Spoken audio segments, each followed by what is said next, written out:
So in this video, I'm gonna give you one neat brain hack to get you more productive and more fresh, and 10 maker gift ideas. And somehow these concepts actually connect together.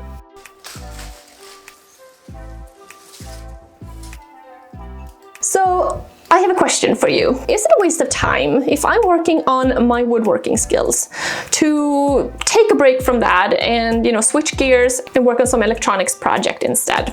Is there only like so much space in my brain where it's better to focus on one thing at a time? Or is it better to switch things off? Is the brain actually more non-linear, where exposing your brain to different areas can actually help you become more productive and more fresh and get you in a better mood? In my experience, that's a definite yes. Perhaps that's why I really like going into different things. I mean, if you have been following this channel for any length of time, you know that I really enjoy having a space set up where I can get into woodworking and sewing and leatherworking and electronics and, the list goes on. You know what? There's actually a technical term for this behavior. It's called interleaving, and it's when you intentionally drive your brain in different directions, get a fresh perspective. So going from leatherworking to CNC work can be refreshing and actually help you perhaps solve a problem that you have in one area when you're working on the other thing. Because I'm sure you have experienced this as well. If you have a problem, let's say a math problem in school, and you can't quite figure it out, it doesn't click, then it doesn't really help you to bang your head against the same concept over and over and over again. But what might help you is just to take like a step away from it completely and, go read a book about history instead, or go out in the shop and, carve a spoon. Switch gears in your brain. So this is a technique to use. I mean, this is a neat hack to apply to your everyday world. It's like a mindset. Plus, it gives you a good excuse to learn new things and to switch it up. And it applies to the shop and the creative world, which I find to be really fascinating.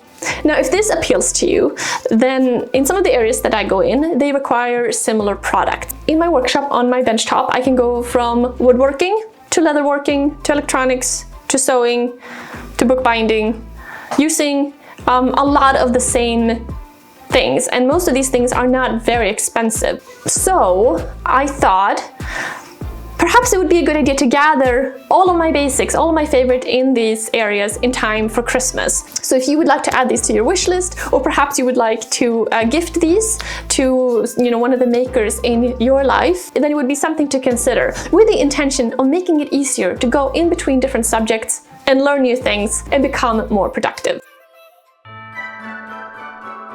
First of all, we have a healing mat. This is one of the most useful tools to have, I think. I mean, it is great when cutting fabric and leather, but also just to have as a work surface to use when you do bookbinding, when you're organizing objects, like in electronics or woodworking. I prefer a black one because I think that provides a nice contrast to most materials. It photographs really well, and they come in different sizes. I actually have 4 different ones in different areas, just because I love having these around. I think they're really great for any creative space. Now, this other one may seem pretty basic, but blue tape, and specifically like really cheap blue painter's tape. I love having this stuff around. A while ago I bought this huge pack of this cheap blue painter's tape, which I actually don't like to use when painting the walls because it is like too sticky. But I love this stuff for the workbench, to tape down paper when you're doing finishing, to hold down wires when you're doing electronics, to use as a clamp when doing woodworking, putting together mitered corners, like to hold things in place when you're doing models. It is like, it's the most universal hold down thing. A nice knife. Okay, I mean, I know there are so many different kinds of knives out there on the market, but I've been really liking this one lately. I got this one at a leather supply store. It's called L'indispensable. It's a brass knife, and it gives you really great pen control, just like you're writing with a pen. I guess it's the size. It has these 2 screws, so you can like change the blade and bring the blade in, and you can also sharpen the blade so it will stay sharp forever.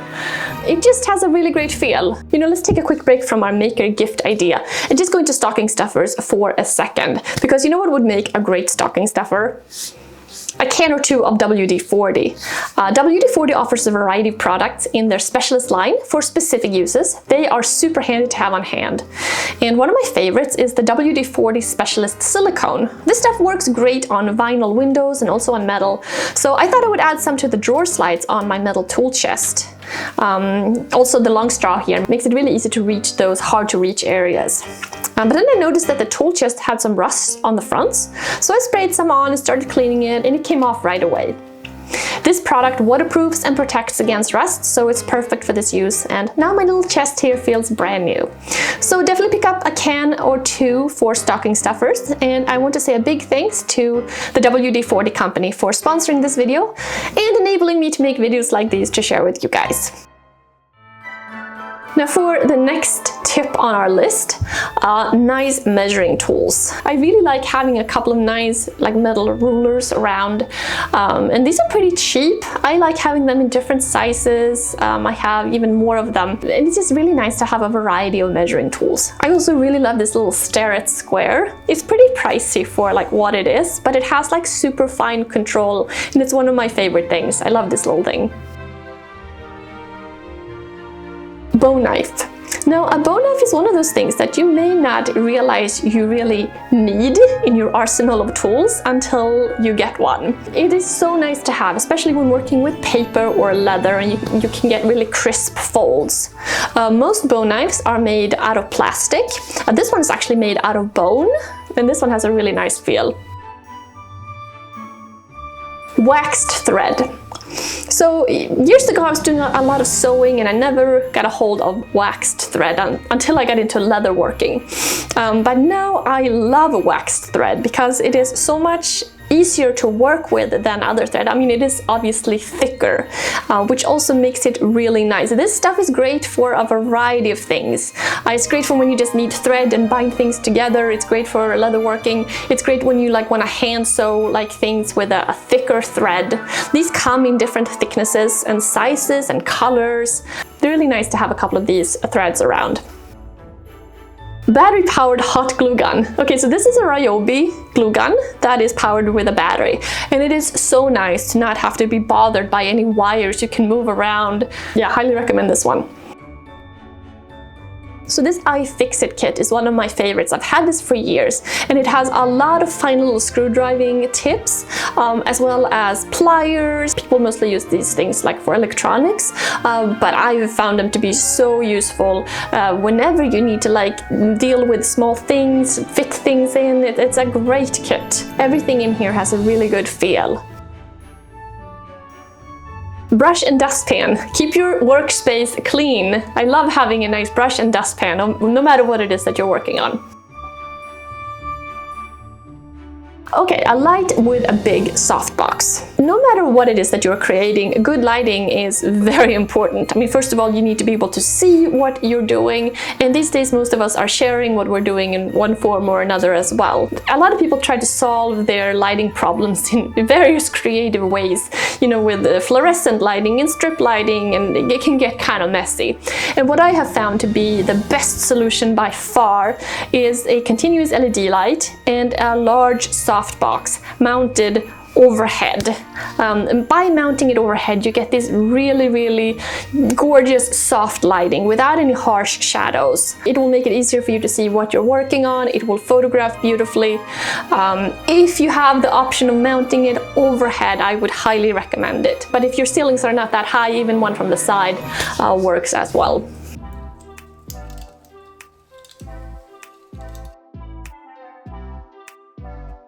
So that was my grand maker product list. And in some ways, I suppose you might say that, that was kind of basic, it was kind of mundane.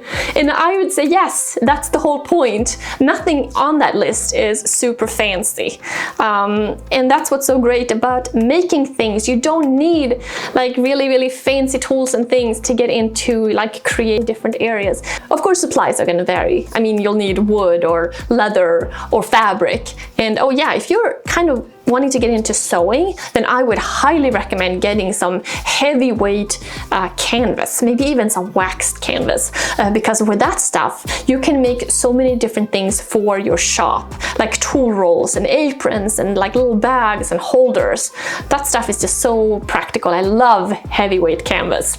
Just a little tip. In terms of gifts though, another thing that I wanted to mention real quick, my wax polishes. So as many of you know, I've been making my own wax polishes that I sell in my shop for years now, and they make great stocking stuffers as well, because they're kind of small, and they can be used on a variety of things in the shop. I mean, primarily wood. I've also used them on leather, and metal, of course, you know, if you want to take care of your bandsaw, your table saw, your hand tools, that kind of thing. Now, the last date to make an order, if you want to get it before Christmas, is December 17th, at least if the postal service works as it should. So December 17th is the last date to make an order if you want to pick up a tin or two of my wax polish. I offer raw linseed, tung oil, and mineral oil polish for different uses in the shop, and there's more information about that on my website.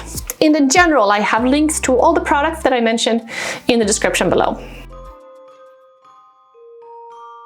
But let's get back to interleaving for a moment. I think it's very kind of freeing to be able to have a space set up where you can move between different things.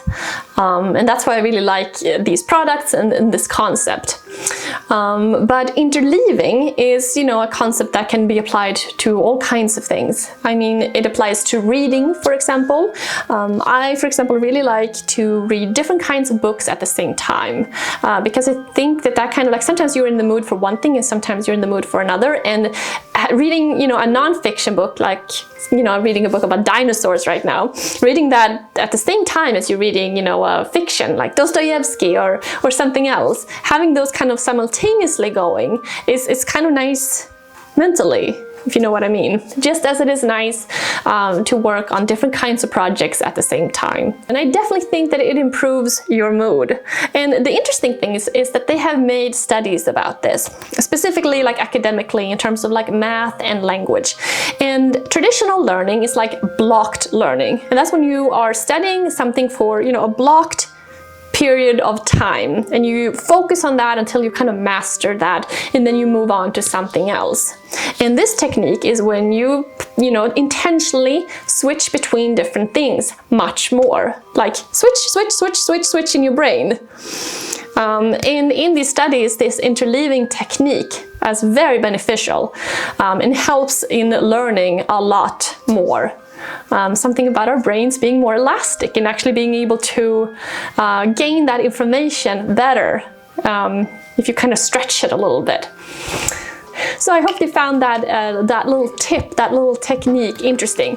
I think in many ways it is about a mindset. It's about keeping that idea at the back of your head when you're doing things, and kind of realizing, especially if you're deep into something and then you feel a little bit tired, that the best thing for you to do may not be to go on the couch and watch Netflix for a while. The best thing might actually be to continue working, but on something completely different.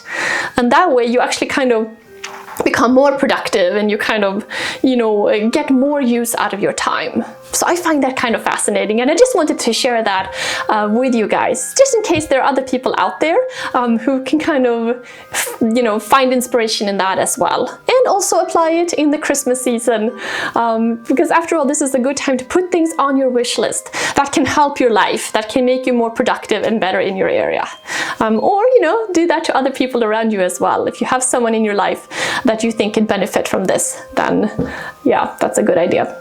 Yeah, so otherwise I want to say Merry Christmas. I hope you're having a nice holiday.